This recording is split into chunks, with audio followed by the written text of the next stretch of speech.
মাহমুদুল হাসান জয় যখন সেঞ্চুরি করে ব্যাট উঁচিয়ে ধরেছিলেন, ঠিক তখন বাংলাদেশ দলের সবাই তাকে হাততালি দিয়ে অভিনন্দন জানাচ্ছিল। আর তখনই বাংলাদেশের ডাগআউটে দেখা যায় এক অচেনা ছেলেকে, তার গায়ে বাংলাদেশের জার্সি এবং সাবস্টিটিউট কিট।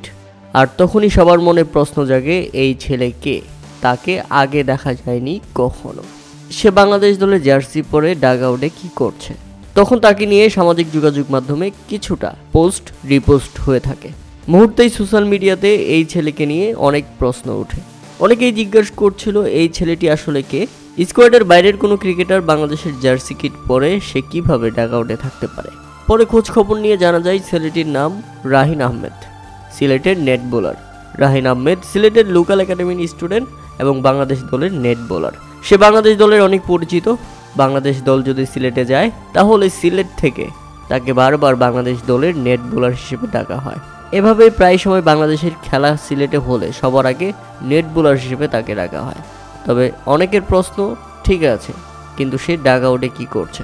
প্রিয় দর্শক, আপনারা হয়তো বা জানেন টেস্ট ক্রিকেটের নিয়মে প্রচলিত আছে যে কোনো স্বাগতিক দল চাইলে তাদের স্কোয়াডের বাইরের কোনো প্লেয়ারকেও, যেমন কোনো একাডেমির স্টুডেন্ট কিংবা কোনো নেট বোলারকে বদলি ফিল্ডার হিসেবে মাঠে নামাতে পারবে। আর সে কারণে বাংলাদেশের টিম ম্যানেজমেন্ট রাহিন আহমেদকে নেট বোলার থেকে বাংলাদেশের সাবস্টিটিউট কিট পরিয়ে সাবস্টিটিউট ফিল্ডার হিসেবে ডাগআউটে রেখে দিয়েছে। প্রয়োজন অনুযায়ী তাকে ব্যবহার করা হবে। বাংলাদেশ টিম ম্যানেজমেন্টের এই সিদ্ধান্তকে আপনারা কীভাবে দেখছেন তা অবশ্যই আমাদের কমেন্ট করে জানাবেন। এখানে সুযোগ আসলে রাহিন আহমেদও কাজে লাগাতে পারবেন ভালোভাবে।